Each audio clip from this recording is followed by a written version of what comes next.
What up, Whiskey Ginger fans? Welcome back to the show. Is this your first time? Well, come on and subscribe.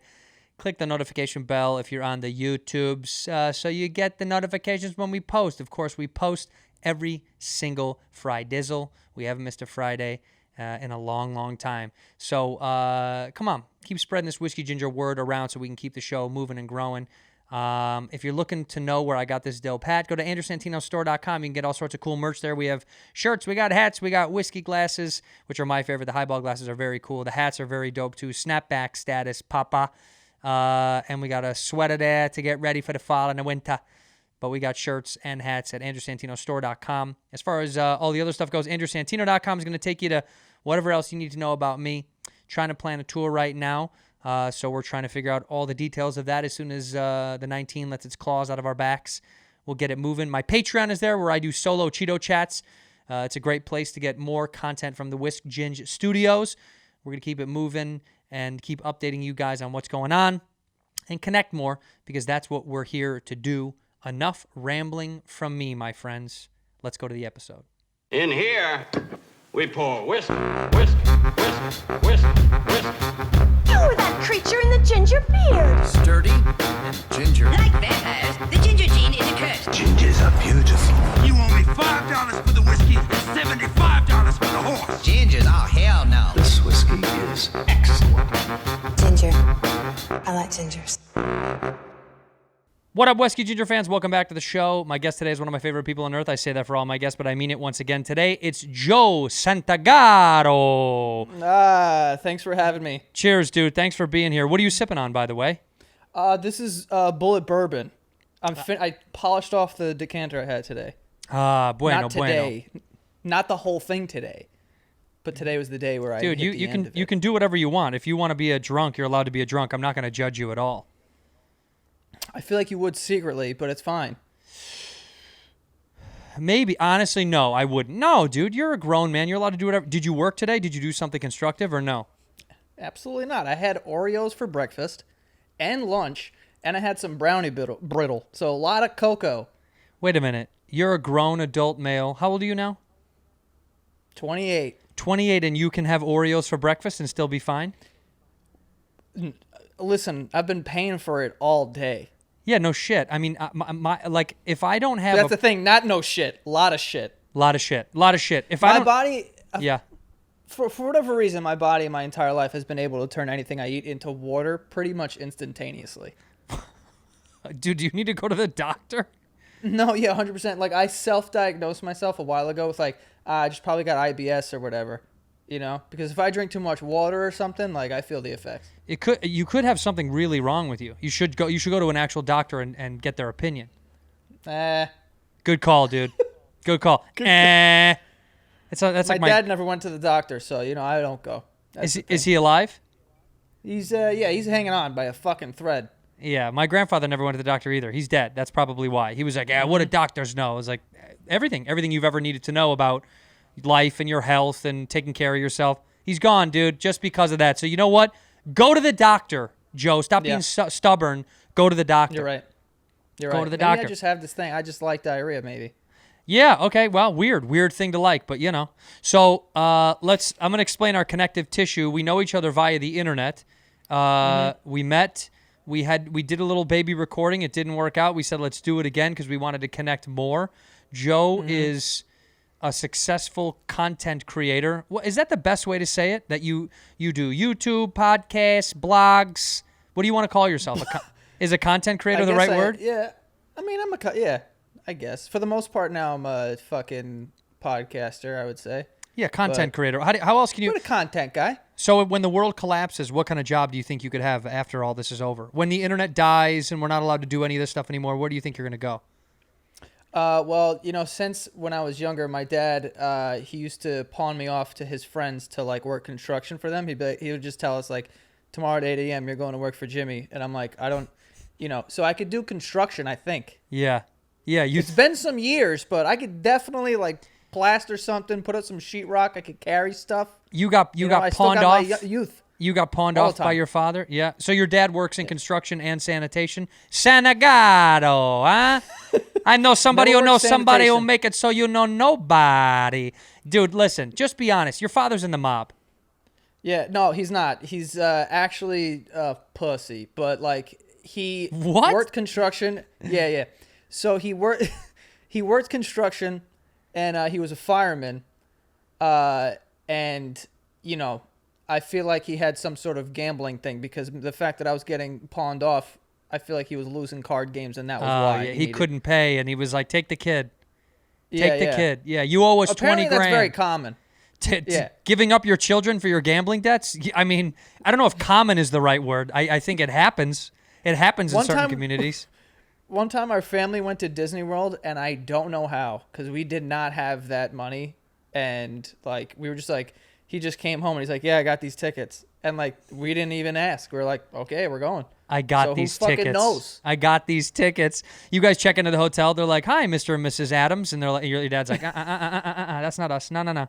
We're Like, we're Adams. We are Adams. That's we're the thing. We Adams changed this our name. weekend. Yeah, and go to Epcot, kids. Enjoy Epcot. Shut up, lady. You Don't didn't say think nothing our else. name was Santagato, and then at Ellis Island they changed it to Adams, so that's why she's saying that. That's right. That's what and it and was. when we talked before, we're the same kind of blood, but the opposite on the yin and the yang scale. You're Irish and Italian, me too, except I look like Ireland, and you look like a dirty Guido. You know what I mean? You do, you filthy wop. Look at you. You look. I don't think I look. If I had like one of those tattoos with like prayer hands with rosary beads around them, I'd be on your side. But Did I you don't ever really look like that? Did you ever wear chains in high school? Did you ever wear chains? No, but there was. I went through like a headband phase when I was like in 6th grade. Like I was Guido. wearing headbands and shit. Guido. Yeah. That's Guido. Yeah. Yeah. I also like wanted to get my ears pierced when I was younger badly, and my sister. Yeah, she handled that. She was like, "You're not getting that. You're gonna look like a fucking asshole." Getting your ears pierced, how embarrassing. And when boys get their ears pierced, I never understood that at all. My dad was so anti-jewelry. So like you'd like men in my dad's world were like men wear a wedding ring at the most and a watch, and that's it. And from then I just never I necklaces, all that stuff. I tried a necklace one time in like junior high. I thought it was cool back in the 90s. I thought that was dope to have, and then it turned my neck green. Remember those days when people had fake chains? Fake hell yeah. chains turn your neck green. You always knew. Yeah. Real kids had money. I didn't. I could never afford a real chain. I had to steal mine from Claire's or some shit like that. And my neck turned green. And when you're an orange person and your neck is green, you've got this Oompa Loompa effect already. Dude, Yeah. I got clowned on for like a month for my neck. I couldn't get the green off my neck because I wore the chain to bed. I wore it to basketball practice, so I sweat in it. You know what I mean? I sweat. I showered. So This had a big effect on you, didn't it? oh, dude, it ruined my life. Is this tension? Oh, dude, I wore it to bed. We had to move. Tattooed me We had to move. years. We had to move to another city just to get rid of some of the shame. But I understand, man. no, that affected my childhood. I wore a wooden rosary bead. Or rosary beads, whatever the term. Plural beads. But Yeah, there's more than one. Wooden. Yeah, there was mad beads. But it was wooden. And I wore it around and I thought it looked cool. And then I look back on, and I've never really been like super religious. Like my mom would make us go to church Sure. every Sunday. Are you Catholic? Yeah. So I don't even know what that means, to be honest with you. to be Catholic, And like Christian and like Lutheran, all these All right, things. I don't even know what any of it means. I'll break it down. Get ready, right? This is gonna be the exact. Yeah, I'm gonna give you a life lesson. Christianity is the umbrella, right? Mm-hmm. All the other ones fall inside of it, unless you're Jewish, or Muslim, or Hindu, or atheist, and then some are to the side of the umbrella. And that's all you need to know. That's it. Got it. You got it. Just log that in. Got it. So No, I Christians, they do I don't- stuff. Christians are the ones who like fly the private jets and do speeches, right, for money. That's evangelicals. That's like the people that do TV stuff. I don't know it as much either. I grew up Catholic, and then we got kicked out of the church because my mom got divorced. It's a big no-no. You can't get divorced in Catholic. Catholics, it's you have to annul the Dude. marriage. You have to pretend like it never happened, which to me is the most Wait. comical bullshit I've ever heard. What? You got kicked out of your church. Well, you know what by I mean. your- You know what I mean. You get. I don't. Did you guys just not go because there was shame, or did they go, Rebecca, turn around, don't come in here? Who's Rebecca? Is this my second mother? that That was my guess. Yeah. No, no, we just kind of stopped going to Catholic church because of there is like a weird stigma and shame, but also because it was a transition in my life. My mother became a single mother. I don't think we had time to go to church. She was working to raise me. You know what I mean? So we got away from religion for a long time and then kind of came back to it later in life. My parents did. I, unfortunately, flew from the coop. I couldn't do it. Church drove me nuts, dude. Sitting in church, honestly, I can't. I get tired. It's my actual hell. That's my hell. Is being next to God is like being in that thing is that my nightmare is like people. It's sweaty. It's hot. It's uncomfortable. It's stiff. It doesn't feel human. It feels fake. It feels like you're inside of a movie. It doesn't feel real.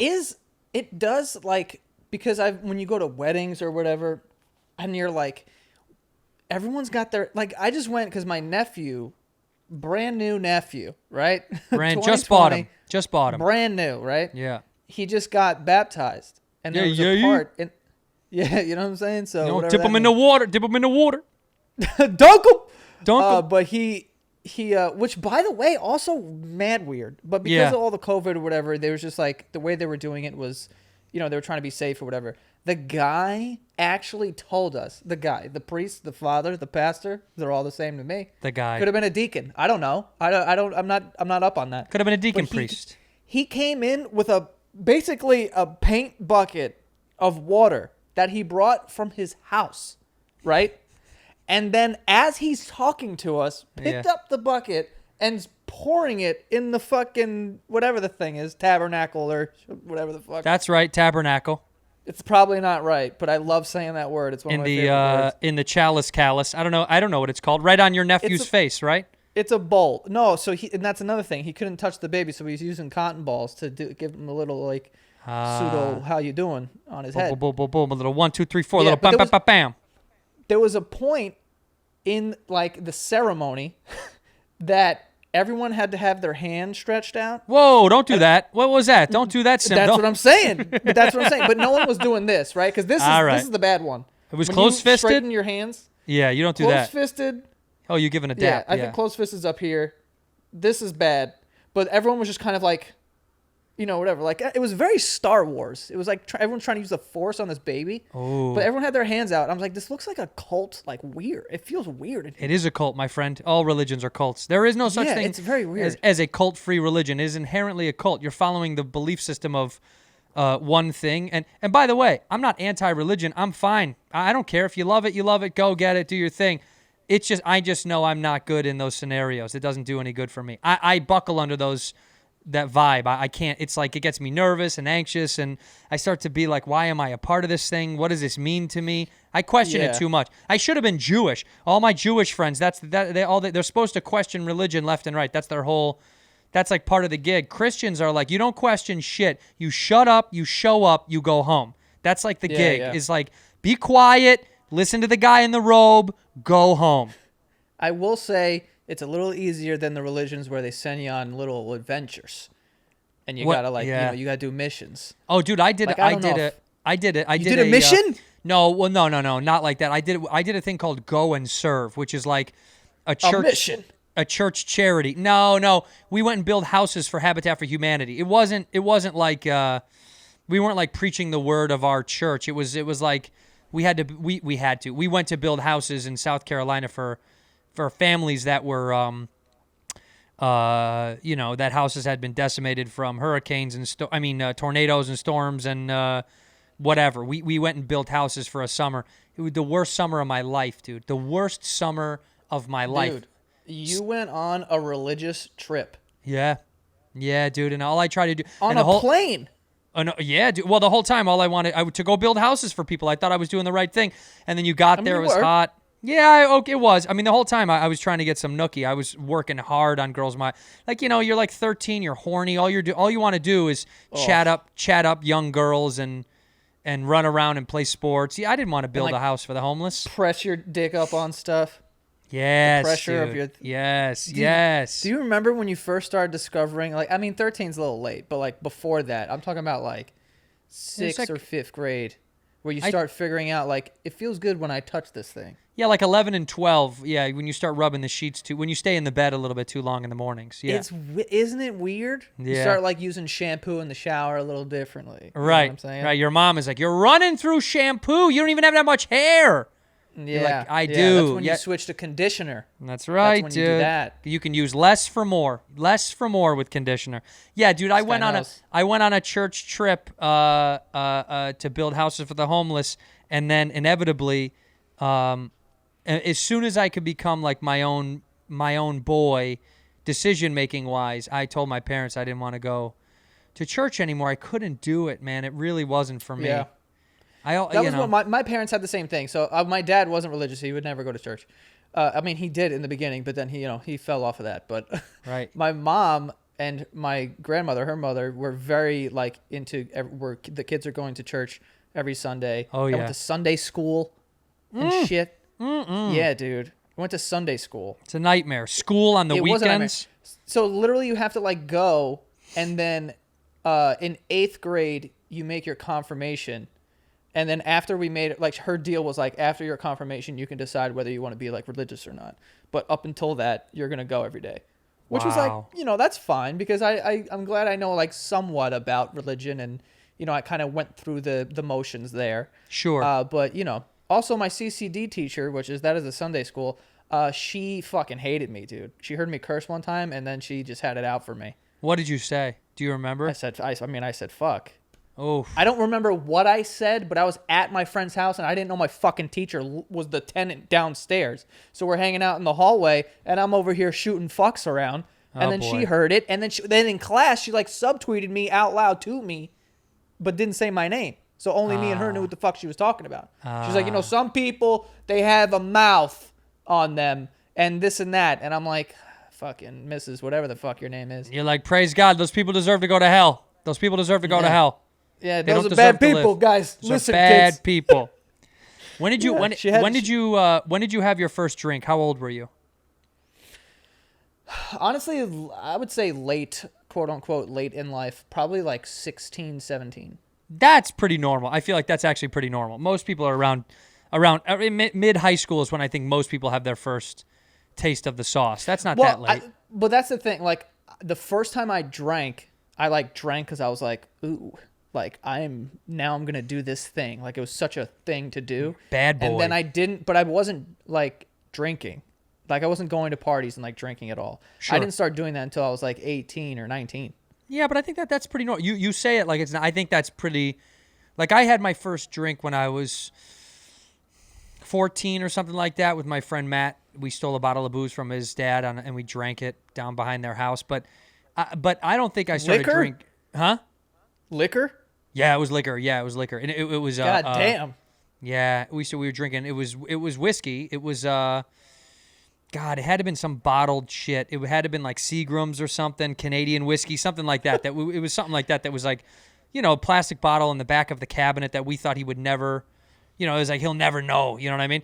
But I didn't start drinking or going to parties until I was about 16. Same thing. I was smoking pot when I was 14, 15. That I found early. I was smoking weed out of pop cans, crushed I feel Coke like cans. that's and harder stuff. to do Smoking when you're weed? younger. No. Yeah. No, because I knew. To get?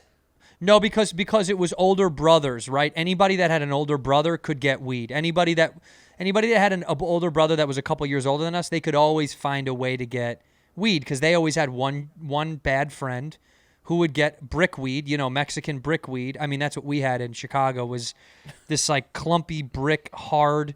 It didn't even smell good. It kind of smelled like just like empty rotten. It was like an empty rotten yard waste bag. It wasn't good. It had seeds in it. Sounds delicious.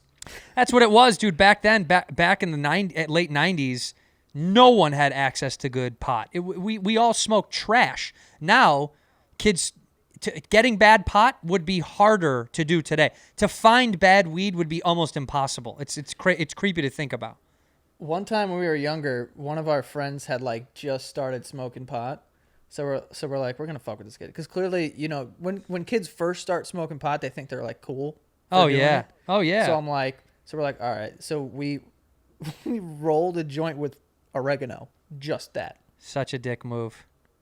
And, you know, he smoked all of it, Yeah. which I feel like if I even have a pinch of oregano just by itself in my mouth, my throat will burn. It's a lot. Like, Yeah, it's hard. a lot.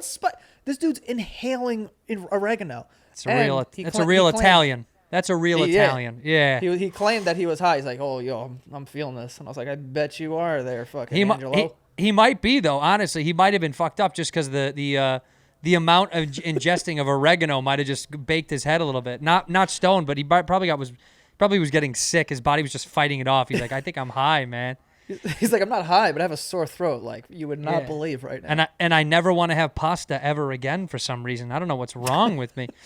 No, dude, we had so much access to bad pot that it was just it was everywhere. Bad weed, it wasn't hard to get. Liquor was harder to get because we had to steal it all the time. You know, in high school, a buddy used to work at this gas station across the street from a liquor store, and in the winter, we used to wear those puffy jackets. I mean, you know, you grew up with the winter in the East Coast. We'd wear those puffy down jackets, you know, and I would walk into this liquor store, and I would pad my arms with liquor. I'd slide bottles inside that puffy jacket, and we used to, you know what we used to steal because chicks loved it was Bacardi O, the orange flavored Bacardi. Do you know when Bacardi came out with? Know it too well. Oh, dude, the girls, because if you could get some Bacardi O, chicks were gonna come hang out. If you got anything, girls didn't want to have whiskey or vodka was fine, but if you could get a flavored rum or something, oh, dude. Oh, like Bacardi, Big Apple, or Bacardi like Dragon Passion, where the fuck that shit is Passion called? fruit, yeah.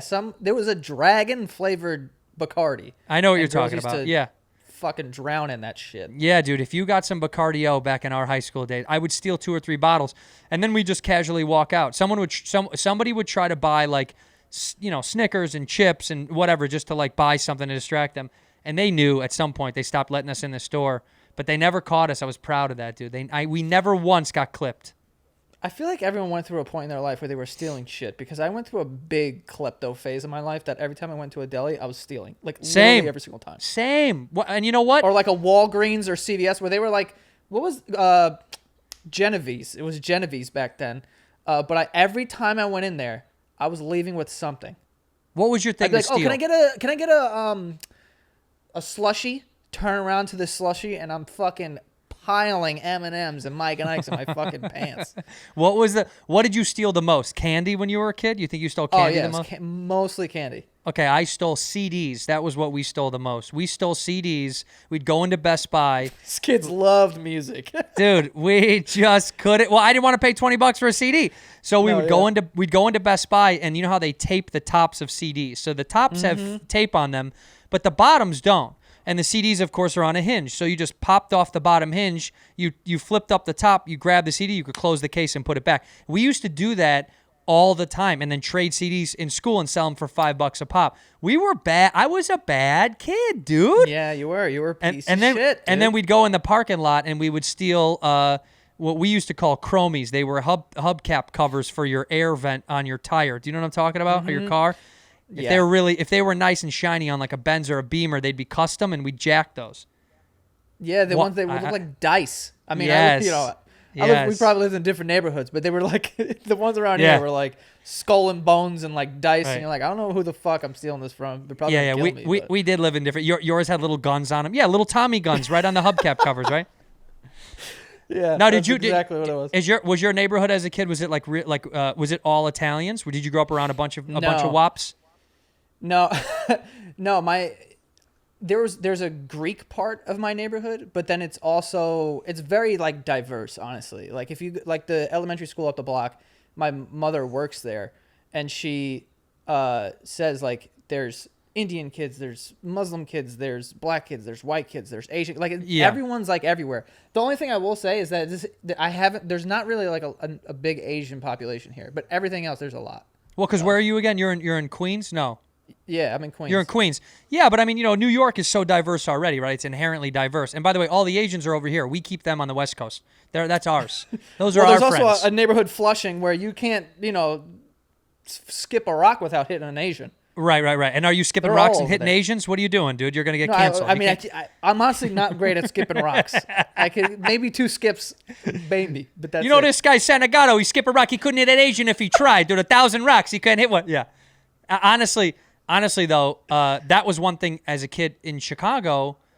Like I grew up in the city when I was a kid, and then we moved to the western suburbs when I went to high school. And the thing that I always noticed about Chicago that later in life I would find was different from other cities. Chicago was mostly black, white, and Puerto Rican. Like Polish, I would count. There's the biggest Polish population outside of Warsaw in Chicago. Or no, it's bigger than Warsaw now. But Polish kids look like white kids. Yeah, there's more Polish people in Chicago than in Warsaw, Poland. Yeah.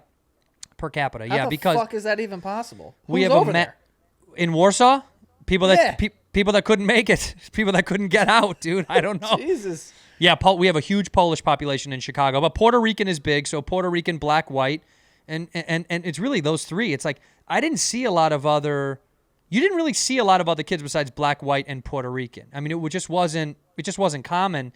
And then when I moved to the West Coast, my first friend out here was an Asian kid.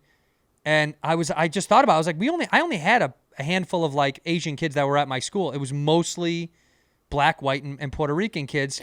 And you just in your mind scope of where you grow up, that's how you think the rest of the world is, And then when you move out of your neighborhood, you're like, oh shit, this is not at all what the rest of the world sees.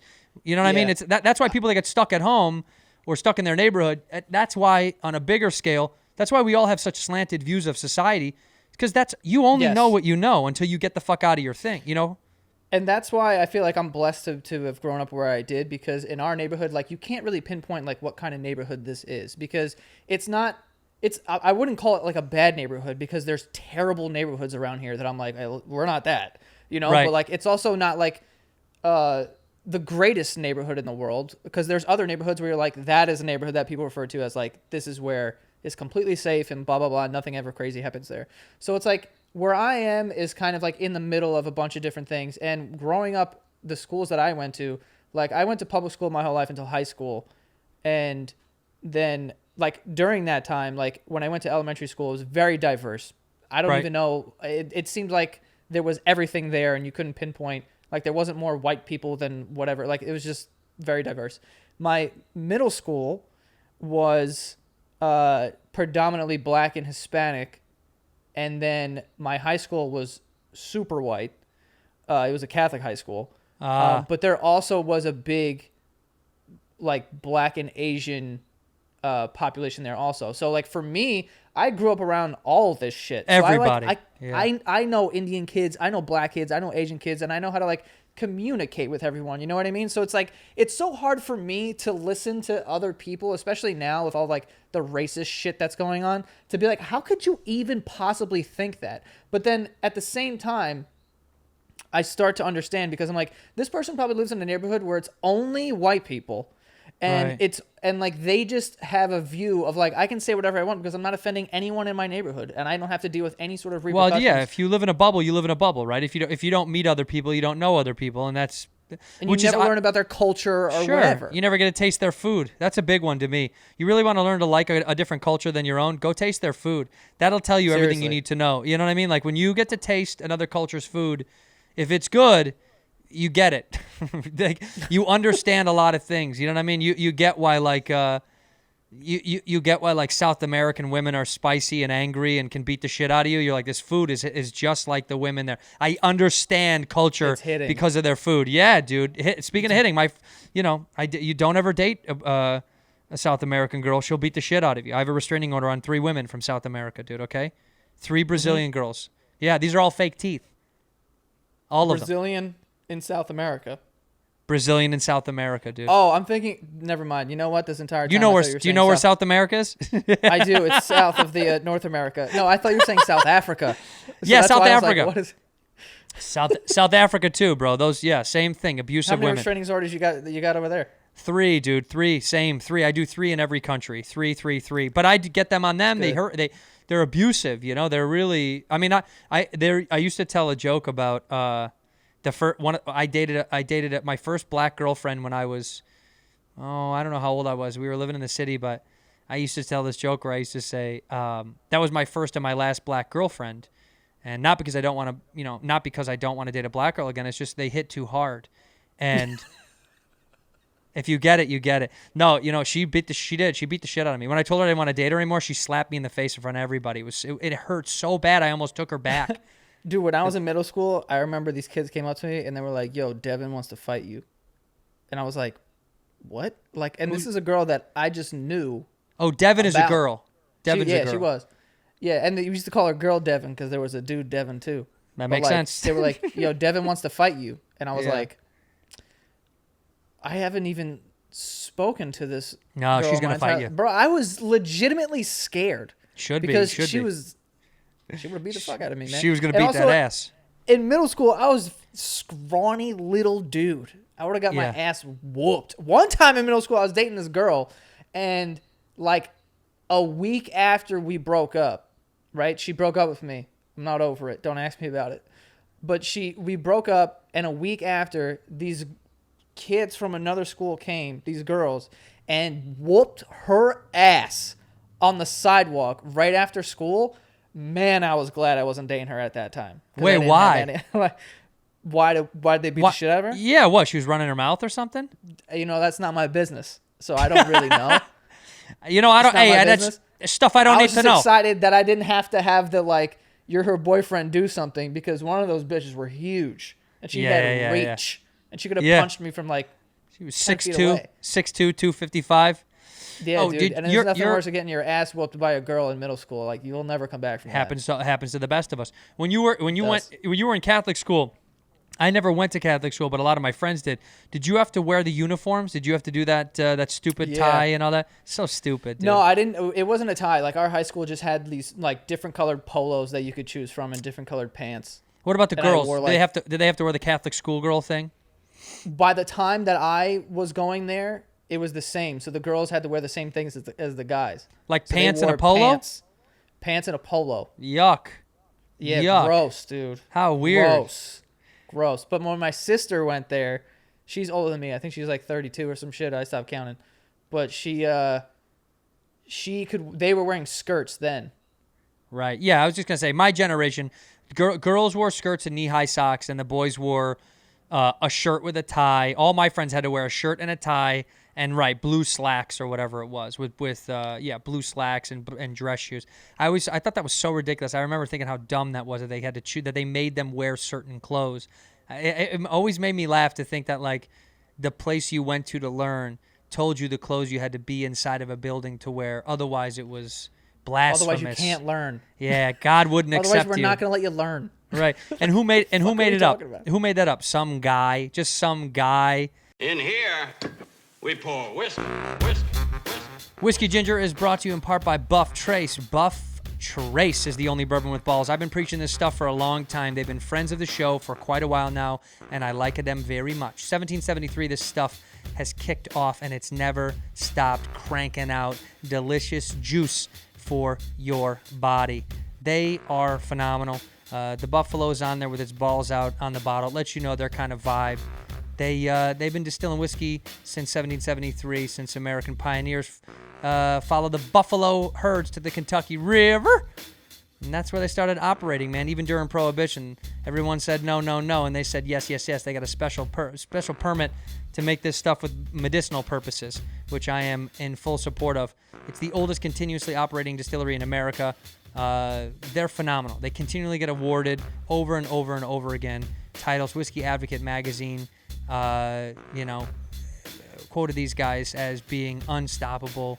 And you can go to Google Buffalo Trace if you want to find out how much stuff that they've won, because their sauce is phenomenal. All different levels too. Buff Trace, Eagle Rare, Blanton's, even some Pappy Baby. It is essential. And I think during the Pandy, it's a good time to have yourself a glass. It's distilled, aged, and bottled by Buffalo Trace Distillery. It's 90 proof, Franklin County, Kentucky. Buffalo Trace is American, family-owned, and fiercely independent. Go get some bourbon with balls. Whiskey Ginger fans, are you tired of stankin'? Because many of you dudes be stankin', dude. There's a fix. You can get yourself some new schmells, custom smells for your whole body, dude. Go to Hawthorne.com. Hawthorne has some of the best products I think I've ever experimented with from the internet without having any experience with me as a person. You literally take a survey online. It takes a couple of minutes. You tell them what scents you've tried in the past, shampoos, conditioners, body lotion, cologne, etc. They'll tell you what they think is going to be your best pairing. They send it to you, and I got to tell you, I was a skeptic. Not going to lie. I was like, this is just some other scam on the internet is selling me some cheap scents from, wherever, and I'm going to put it on once and go, no thanks. But I wear it all the time now. Honestly, the deodorant is incredible. The cologne is great. The shampoo and conditioner are just as nice. And I got to tell you, I'm a big fan. Honestly, it's simple. It's easy. They have all of your previous own scents, whether you were an Axe body spray dirt or high-end when you were wearing Gucci cologne out with the night on the town. They'll take this and aggregate some really good stuff for you. You can try it out. It's totally worth it. It's an easy quiz, and it'll knock it out for you and set you up with some good new scents. Check out Hawthorne at hawthorne.com. That's Hawthorne with an E. Use the promo code whiskey to get 10% off your purchase. That's HAWTHORNE.com. Use the code whiskey to get 10% off your purchase. I promise you'll be stinking good in no time. Ginger. I like gingers. You know what's so funny is I had to talk about this last night, not to stick on the religion thing, but I had to talk with my old bag last night about that, about like, it is so funny that we just like, if a police investigated, if a detective investigated stories of the Bible today, like with current technology, they would call out everything. Do you know what I mean? Like, right, like if they did like a 24 or 48 hours on any story in the Bible, they would solve it right away. They'd be like, yeah, this guy, they killed this guy, Jesus, and then he disappeared from this cave. The body's missing. The cops right away would be like, well, somebody stole the body, or he's alive and he ran away. Did someone? Let's question some people. Let's go find out who stole the body and what they did with it. Like, I'm not certain, and I don't want any, biblical historians to hit me up with some crazy. My audience is all biblical historians, so they're gonna love this. That's why I was nervous about coming on the show and talking about religion, because I didn't want to, I know I'm gonna get fact checked. Yeah. But I'm pretty sure there was a story about a guy named Abraham who God told him to like kill his own son or some shit like that. He sacrificed his own kid, and I love how at that time you could just be like, God told me and they're to like, kill my son. And they're like, we're going to write this down and we're going to pass it along forever. Forever. Not going to arrest you. No. Not going to do anything. But in reality, the guy probably just killed his son. You didn't do anything wrong. God told you to kill your son. I get it. We need to have something like that today. Trump told me to kill that guy. It's like, all right, it's fine. Yeah, if Trump said it, you might as well do it. We understand. Yeah, it's part of there the was thing. a burning bush. There was a burning bush. It's like, yeah, man, it was the desert. Sometimes things spontaneously. Dude, go to North LA right now. It's all on fire. There's a bunch of burning bushes. Fire. What is that? How many Jesuses are in those fires? A lot, What are we talking about? Well, there's a lot of guys named Jesus here in Southern California. All right, dude. Here we go. Yo, so what I want to ask you is, so I'm for people that aren't familiar with your content, you've been making stuff for years now. You're extremely popular on the YouTube. It's impressive to say the least. I don't want to stroke your ego, but honestly, you've created kind of like a multimedia, multifaceted platform on the internet for yourself, which is very impressive, and you did it from scratch, right? You didn't have any jump into this game. It wasn't like you had help. You figured it all out on your own, and you were kind of like there from the beginnings of this, which is why you've cultivated such a great continuation and a following. You think? Yeah, I think because when I first started doing it, like there was no like MCNs, which are, for the people who don't know, those are the networks that like every YouTube channel like signs to, and they like help you get brand deals and this and that. Like those didn't exist. Right. I think Google AdSense was a thing, but it wasn't. No one was making a career off of YouTube or anything. I just always had an interest in doing it. Like my mom had gotten me a camcorder that recorded on cassette tapes, and to film shit, we would like keep rewinding and then record over it. Like that's how you would edit. Yeah. You have to do your takes that way. So I just always had like a thing for it. And then someone, I remember in high school, like I was leaving a lot of videos on people's Facebook walls when that first came out in high school. And one kid was like, oh, dude, you should start a YouTube channel. And I didn't even know it was a thing. And then there was someone like Jenna Marbles at the time who she was like, just Right. starting to be like a mega star on the internet. She got huge. She was like the first of her kind, kind of, you know? Right. And I was like, oh, wow, that's pretty cool. And like, whatever. And she was doing those like rants. So I was like, you know what? I'm going to do that. And yeah, so I was just doing it. I did one. I put it on, you know, my Facebook page, and like 10 people liked it. And I was like, well, that's pretty cool. Attention is sick.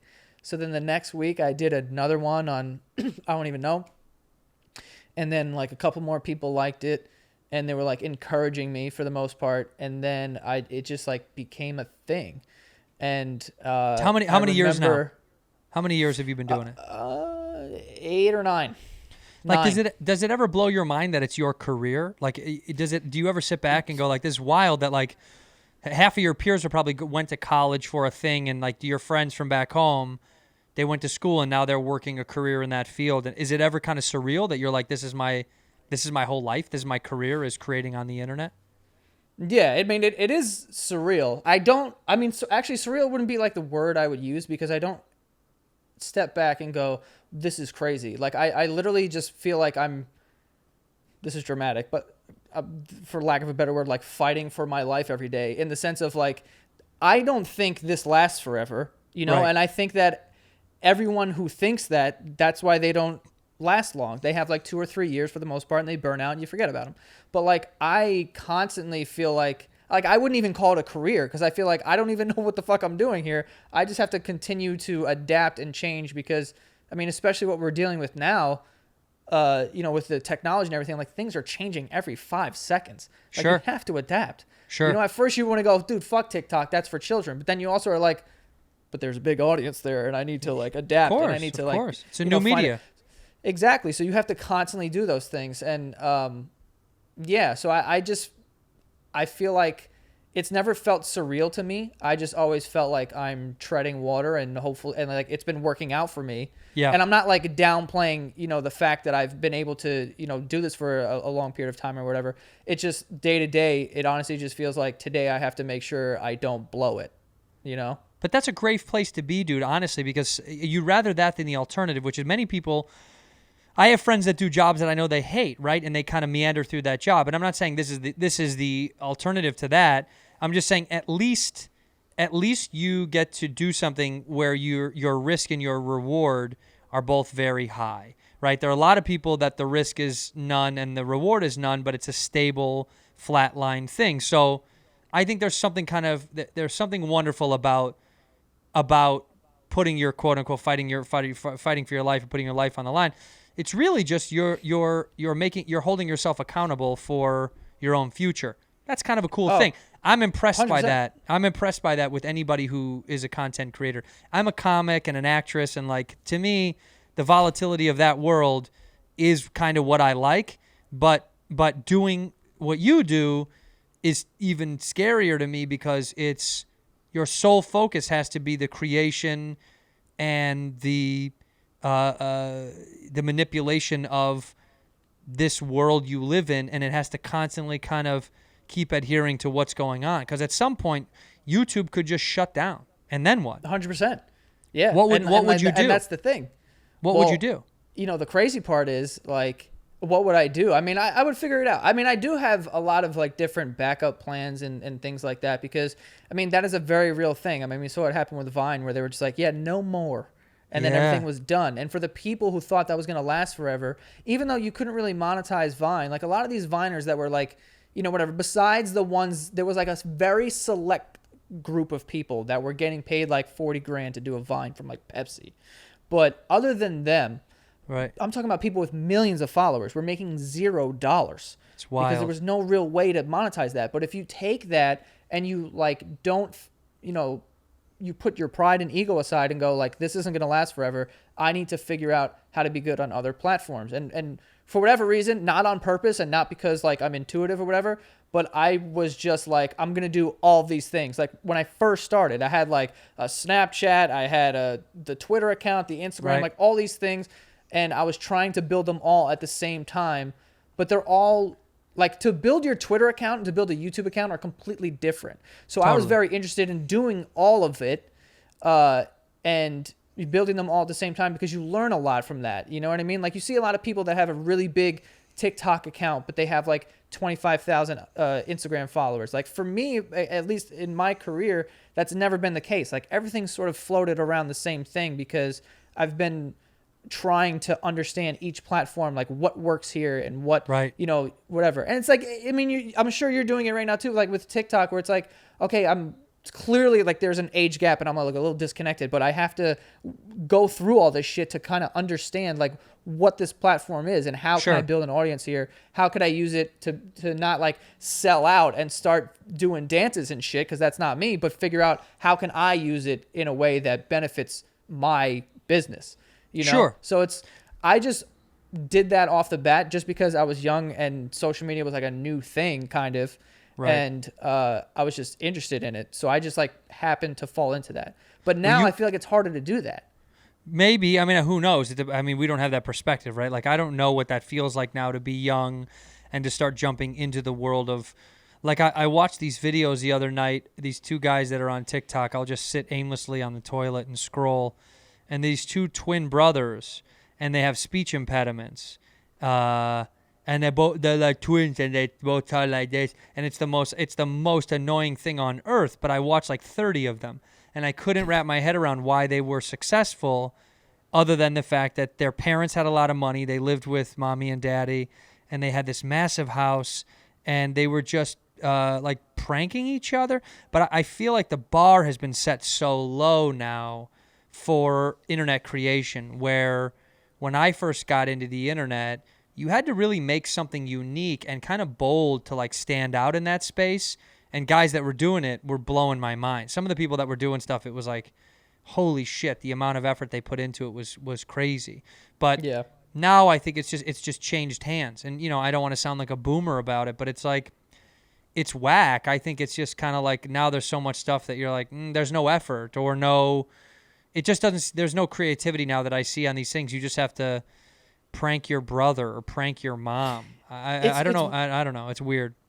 It's weird because there's like a double-edged sword there, because like you said, when I first started coming to the internet and like doing YouTube, there was Jenna Marbles specifically who was doing this type of thing, like talking to a camera and like whatever. So that to me was like, okay, I can do that. And then there was someone like Jimmy Tatro, if you're familiar with him. I remember him, yeah. He was doing a lot of sketch comedy that I thought was really good, and you can tell that he was putting effort into it, and it just stood out to me because I'm like, this is not only funny, but you could clearly see there's effort here, and it's not just this bubblegum bullshit that's 90% of YouTube here, catering to like 11-year-olds. Like he was finding a like college audience because he was like around that age at that time. So that was also like another source of inspiration. Like I think he's great, and also the stuff he's doing now I think is awesome also.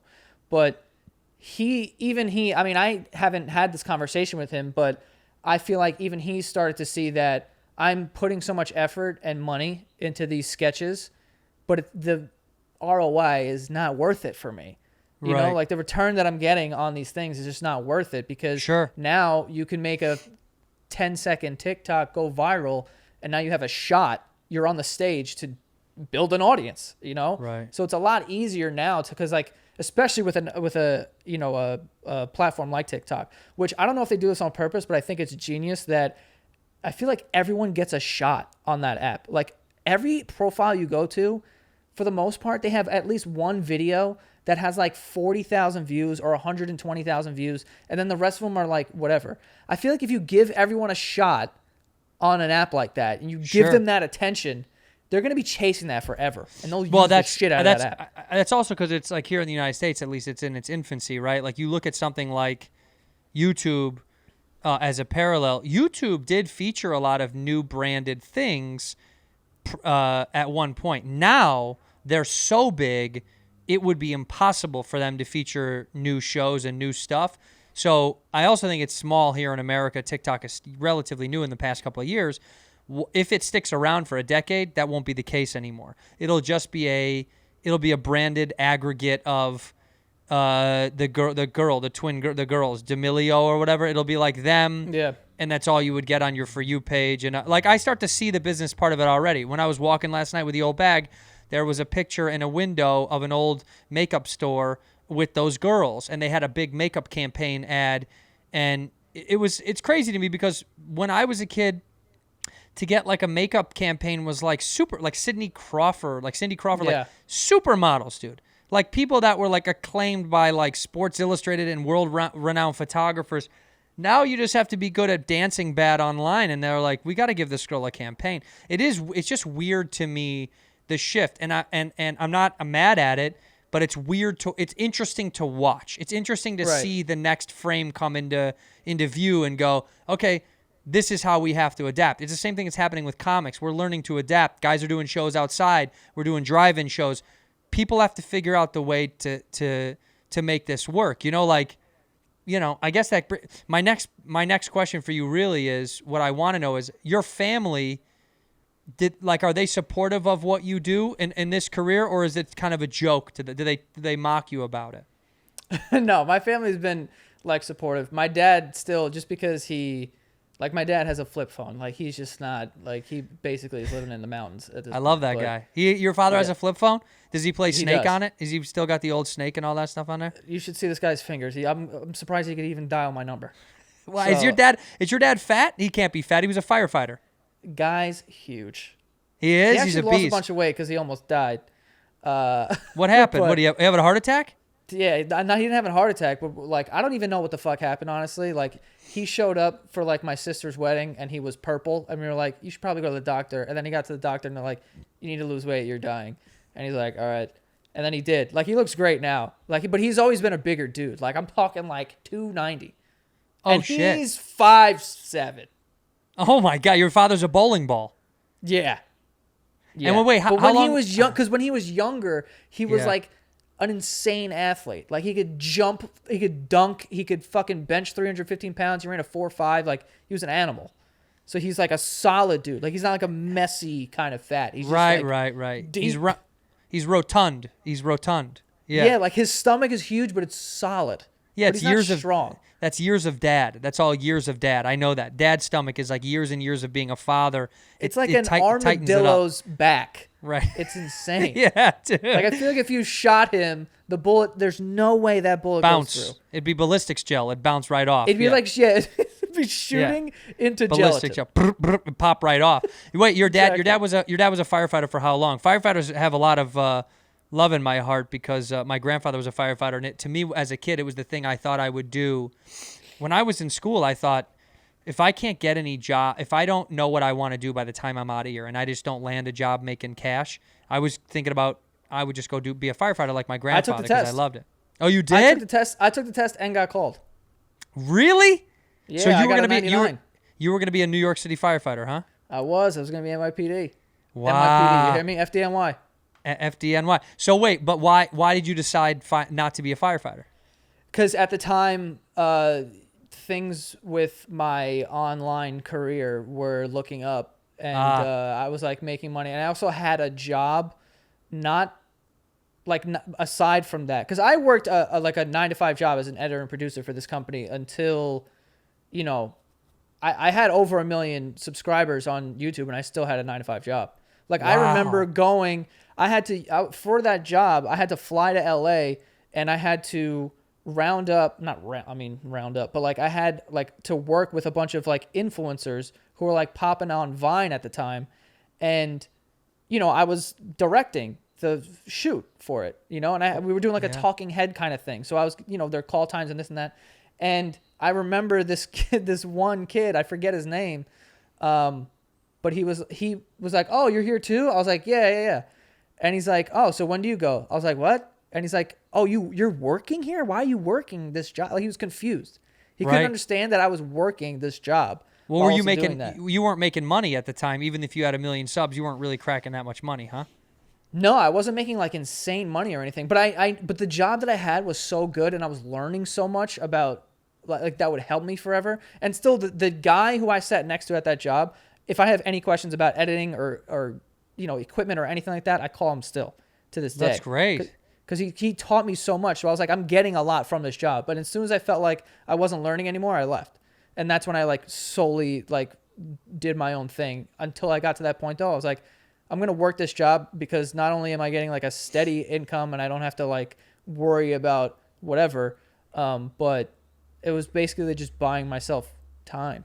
Yeah, but so many people don't have that understanding. I think that's a good lesson to push out to the world is like, Sometimes the jobs are just learning jobs, dude. Like sometimes you're not going to get paid a lot of money, but it's what you're going to take from it, people or the experience.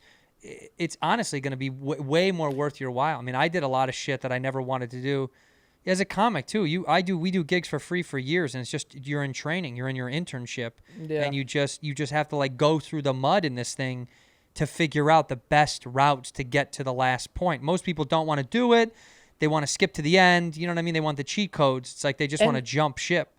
I can also honestly say that because when I first started my YouTube channel and then like it was doing like well to the point where I'm talking about like I had like 10,000 followers and I felt like, okay, I have something here. Like I should keep going with this.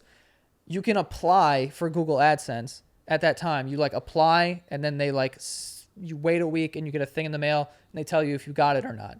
Like now you just get it if you like have a certain amount of watch minutes or whatever. Sure. But so I applied and I got approved. And then I remember when I got like this first thing that they sent me that I made like whatever it was, like $7.63 or some shit. And I was like, damn, this is fucking cool. Like I'm actually like making money from doing this shit that I just like doing anyway. So, but as soon as that happened, I got flagged for, I don't even know. I never got an answer. Cussing and they or shut it something? down. So for 2 years, I wasn't making any money at all doing the YouTube stuff, but I was getting a lot of views. So I was like, I'm going to continue doing this because it'll be a good look, but I wasn't getting paid. And I can honestly say that if I was getting paid at like 18 years old, like for the views that I was getting, I would have never, I would have been like, oh, I'm cool with this, like I would have never tried to like get that job or tried to stay there and like learn. Cause I'd be like, oh, I got this in my back pocket. But the fact that I wasn't making any money from that at first, like kind of made me desperate. I almost quit doing it. I was like, I was having a call with my oldest brother, like, oh, I'm going to go back to school because like, I'm not going to kid myself. Like, I think I was like 20 at the time. And I was like, I'm not going to be the kid that waits until he's 23. And then he's like, oh, well, it didn't work out. So now I'm going to do something different. Sure. Like, I have to make money somehow. So I was ready to quit, but it ended up working out. So it's a blessing in disguise. Is this your older brother that was training to be a U.S. Olympian? Is that who that was? That is him. Yes. So people that don't know, your brother was going to be a skeleton. Skeleton is like the luge, right? But is he the guy in the back that pushes the sled? So no, that's bobsled. Oh, that's bobsled. Savages. No, Yeah. skeleton means you lay down face first, right? Face first, and you're going like 90 miles an hour down the same ice path. Right. So you're up against the walls, and you can't move because of the Insane. G-force. Like Insane. He actually told me one time, he's like, yo, because they trained in Lake Placid, which is like, it's a drive from here. But like, he's like, we would go visit him like every few, whatever. And he's like, oh, if you guys come up, you can try it. But you go from like, halfway down the track, so you don't go as fast. I was like, are you out of your fucking mind? I was like, I'm not trying this. Like, you didn't do it? You should have done it. Come on. Hell no, dude. I would have done it. When walk the track, the fucking walls are like 12 feet high. Yeah. And you go up. Yeah. And you have no control. The only control do you it. have is your toes like touching the ground to steer. It's ridiculous. It's amazing. Oh no. So I said it wrong. You don't lay first. You lay backwards, right? He lays back and he uses his. No, that's luge. Skeleton's head first. Skeleton's head first and your toes, right? The other luge is that you're on the same kind of sled, but it's your heels that steer for you, right? Yeah, something like that. Either way, this is all white people shit. What a white guy thing. Oh my god, it was so white. This is such white people shit. Like that's such a dumb. I can hear it's like a Norwegian or that Nordic, like, I'm gonna go down the sled with ice as fast as I can down the walls. It's such a silly idea to think that that's a smart thing to do. It's so dumb and so dangerous too. You see how crazy difficult. There's another comedian that I know. His brother was, I think, bobsled or luge. I don't know which one, but he was training as well. And I just remember thinking how bananas that is. Dude. That to get in that position and think. Because if you do fall and you hit one of those walls, you can die. Like he could die, right? Forget about 100%. 100% you could die. But like forget about even that falling. If your arm touches the ground, you're going so fast. Mind you, you're wearing layers. So if your arm touches the wall or touches whatever, you have burns. Like I remember he had black burns on his arms from just touching the floor. Dude, it's Who the fuck in this time?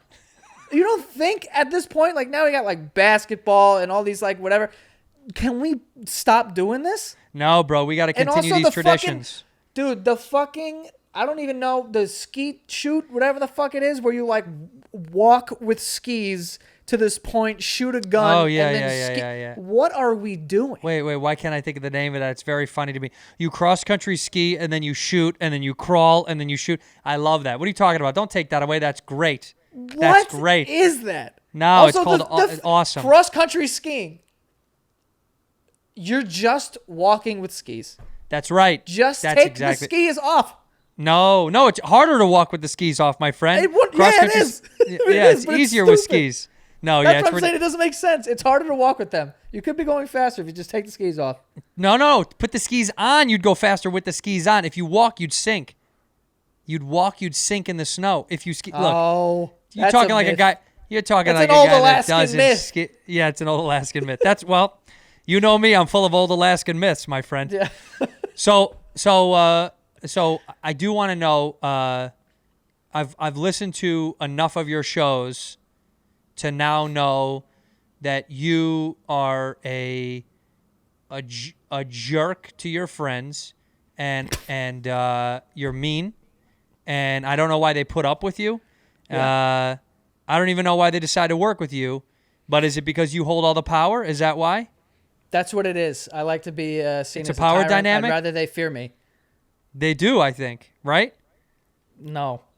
No, you don't think so? You don't think there's a weird power dynamic? I absolutely not. And that's why I think like, and if it does come off that way, if it honestly does, it's because like it's, trying to be funny.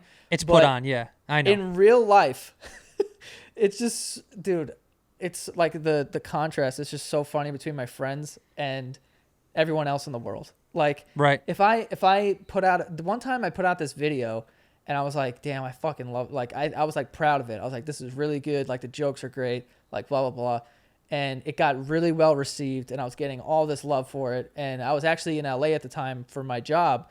And a bunch of people out there who saw me were like, oh man, I love the video, blah, blah, blah. And then I got home the next day and I'm at the gym with one of my friends. And he goes, yo, that video you put out the other day? And I was like, yeah. He goes, yo, honestly, the worst fucking video you've ever put out in your life. Good. Checking you down, huh? Letting you know what the real thing is. But he was is. dead serious, Like there was no comedy. There was no like whatever. It was just like, dude, I hated it. Like, I don't know why. Dude, but I was like, this is exactly what I need in my life. That's what you need. People to ground you.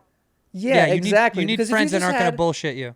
If you had friends that were just like, oh, dude, whatever you want. Yeah, no, it's great. Like, I honestly despise that, especially now at this point in my life. Like, the people who I'm closest to are the most critical of me, and I Sure. like seek that out. I almost hate when, like, now not the friends that I have, because like, I mean, my friends have been the same my whole life, but like the people that I keep close to me that I go to for like advice or whatever, even if they agree with me off the bat, they still have like questions and they still have like, Right. they have whatever. Because to have like someone who's just going to be like, yo, whatever. Yeah, you should know. Well, there's a crew of very like yes menish people that work in the world of the internet that fascinate me, dude. I like the Logan Paul and him and his brother.